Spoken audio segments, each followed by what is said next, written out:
নন্দনে আসবো আর ধোসা ট্রাই করব না, এটা কি কখনো হয় নাকি? একদমই নয়। তো আমরা আজকে নিয়েছি অনেকগুলো ধোসা। যেহেতু তিনজন ছিলাম তো তিনজনেই সেম ডিশ ট্রাই করব। তো আজকে আমরা নিয়েছি পনির মশালা ধোসা, যেটার প্রাইস ছিল 160 করে। অ্যাজ ইউজুয়াল সাইজটা তো অনেক বড়, আর তার সাথে দু রকমের সাইড ডিশ দিয়েছিল। তো সাম্বার ছিল আর তার সাথে কোকোনাট চাটনি, যেটা দেয় ওরা ইউজুয়ালি।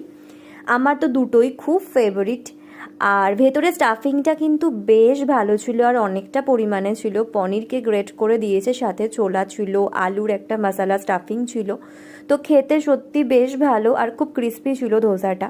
আর তার সাথে এই ডালটা তো আমার ভীষণ ভালো, সাথে কারি পাতা দেওয়া ছিল। আমার খুব ভালো লাগে নন্দনের ধোসাগুলো খেতে। সব ধোসাই ট্রাই করেছি আর এইভাবে চাটনি খাচ্ছি। প্লিজ আমাকে জাজ করো না, তোমরা অবশ্যই এটা ট্রাই করতে পারো। নন্দন